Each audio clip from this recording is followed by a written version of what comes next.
This was the part of Utah I'd really been waiting for. Places like this make photography look easy, but they also come with a different challenge. Could I come away with photos that actually did the place justice? Oh, that's all gone to shit. Oh, my hemorrhoids. This bucket list stop would be the first real test. Jesus Christ. That is... Whew.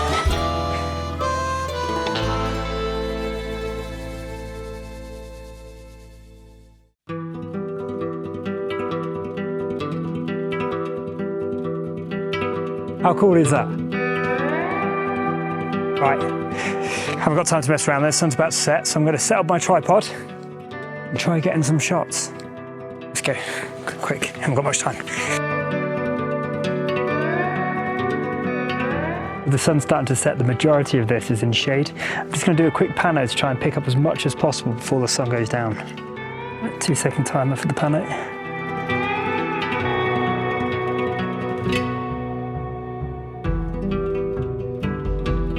Well, that was sick, especially the last 20 minutes when you had just the deep red light just touching the peaks out here. I'm going to do a few blue hour shots and then do the miles walk back to the car. But if the shots are any good, here they are.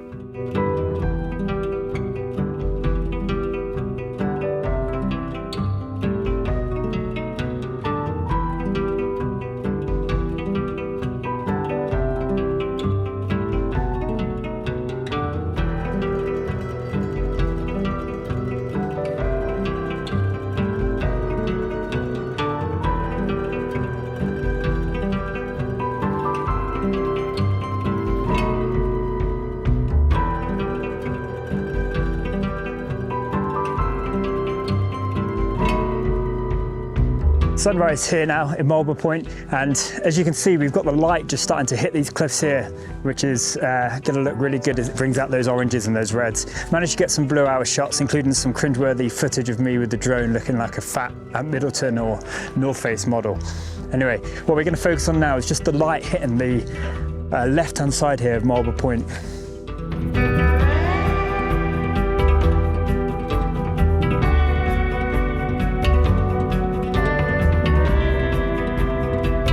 For a bucket list location, I was content even with the clear skies providing zero vibrance.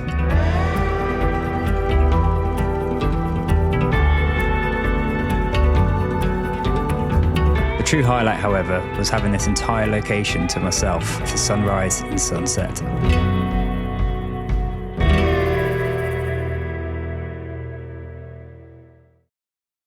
Things were only going to get better as I headed to my new favourite place in the USA.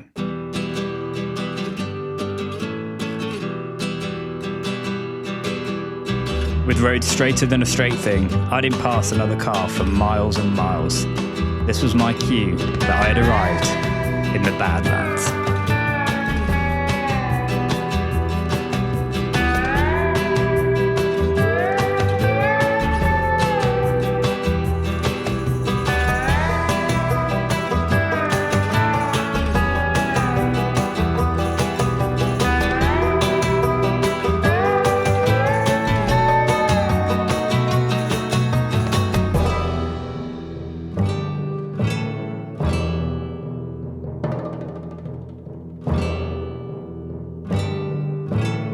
Factory Butte was a beauty and second on my bucket list. It was also somehow way more impressive than I expected.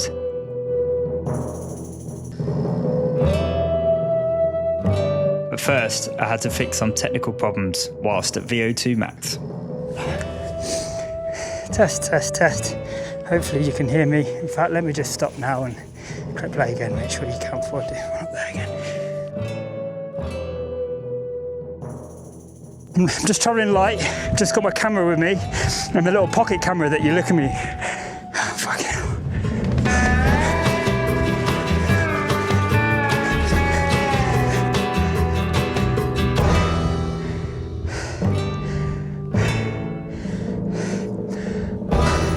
I'm out here now at Factory Butte trying to find a comp, and I'm doing that because there are so many to choose from, there are so many compositions, but I just want to find the one that's perfect for me before sunrise. I don't want to be scrambling around in the dark trying to find something frantically. So I've just packed light, I've got my camera and the pocket camera that you're watching me through now. I'm not worried about the drone. The drone can zip around quickly, unlike me, who didn't anticipate how hilly it was going to be. And I'm absolutely exhausted. I don't care one bit though. It's absolutely awesome out here. That may have been a lie, but after I got my breath back, I could really take in what a stunning place this was. Even with the 40-mile-an-hour desert winds, I traipsed on, trying to find a composition.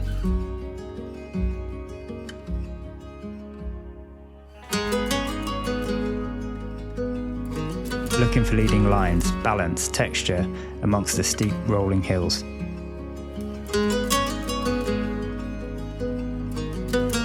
Landscape, portrait, what would truly capture this incredible area? With my sunrise composition earmarked, I headed back. I could also feel the pressure of needing to get this shot right. I've been wanting to come here for years and needed to do it justice. But could I?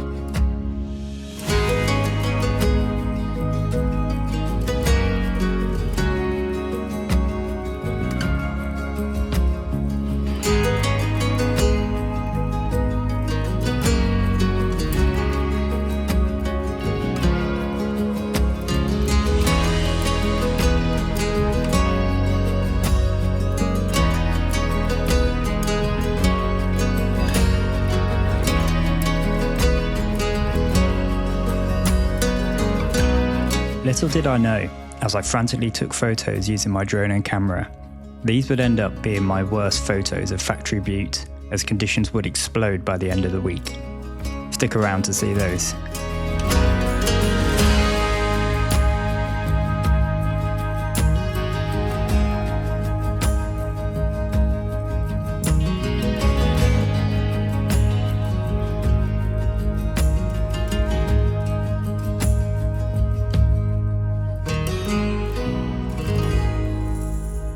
In the meantime, I wanted to see some of the lesser known places around the Badlands. Warmer than I expected out here. Slot canyons offer some unique shots, including this one that looked like an hourglass. A bit like my figure in this t-shirt.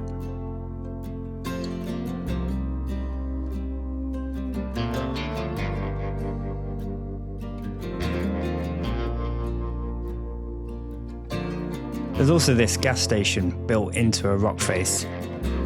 It also so happens to be the last one around for 120 miles.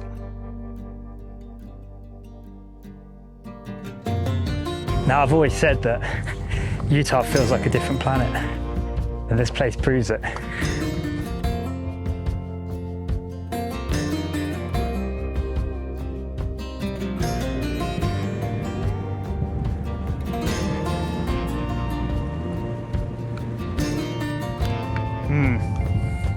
Maybe that's a sign. The aliens are coming. Driving through the Badlands is an experience everyone should get to try. I'm on a mission, however, to hit my final bucket list location for sunset and sunrise.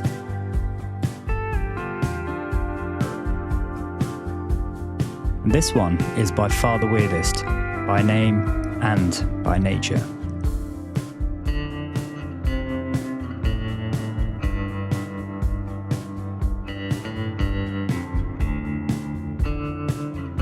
Old Long Dong Silver, two big dongs all in one place. Sadly, the heavy winds made filming here difficult. Oh, it's all gone to shit. This wind's ridiculous. It soon became apparent that for the best shots, I'd need the drone, but that would be foolish in these winds, especially considering my camera had just taken its first proper fall. But fools rush in where angels fear to tread.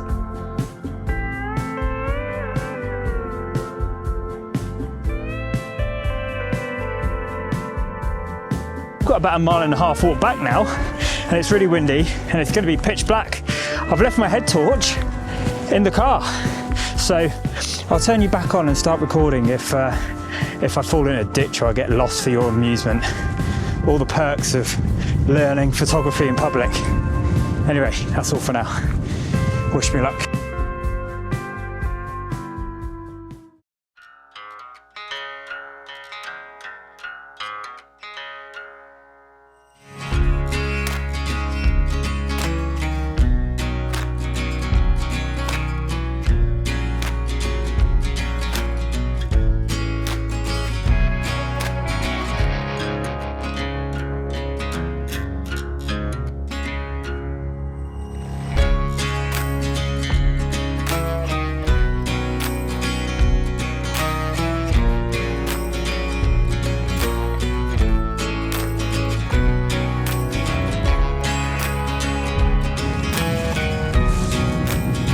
But you're probably thinking, oh, what's he up to now? Messing around in a quarry, up to no good, being a pest.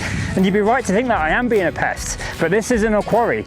The real reason I'm here is because this place transforms and shows its true colours, but not until after sunset.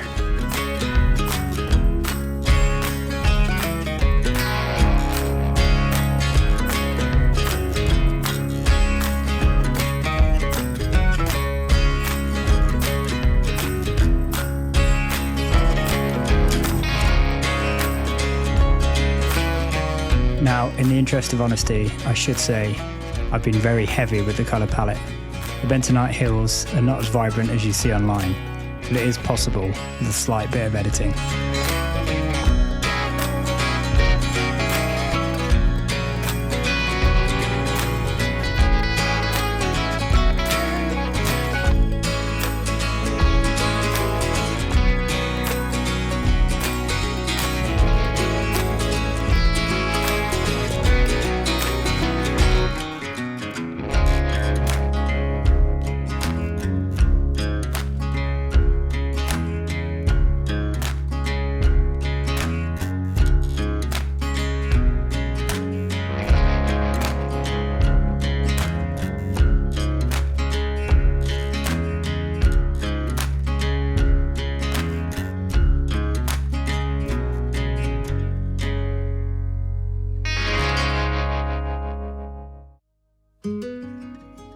I thought I was complete in Utah.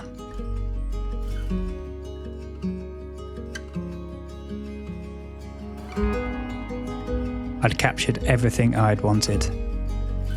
But then things got better. Much better. In my final few hours in the Badlands, the light turned. And suddenly, everything came alive.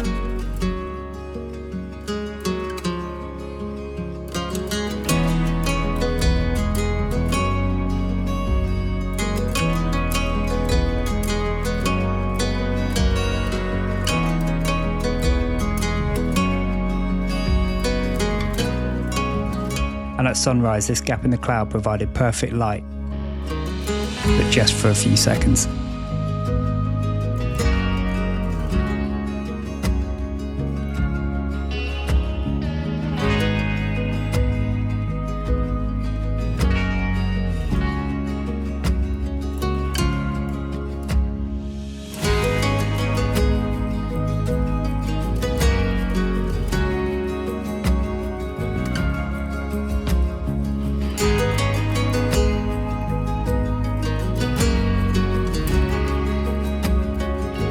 Despite that incredible sunrise, there was still a question lingering in my mind.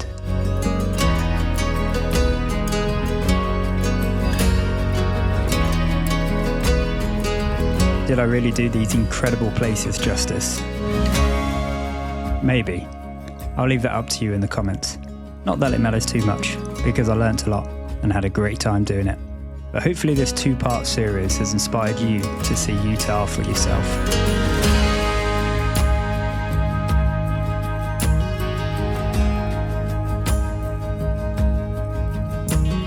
The Oregon coast is next, so if you want to come along for the ride, why not subscribe? And let's see if we can reach 400 subscribers by summer. Thanks for watching. See ya!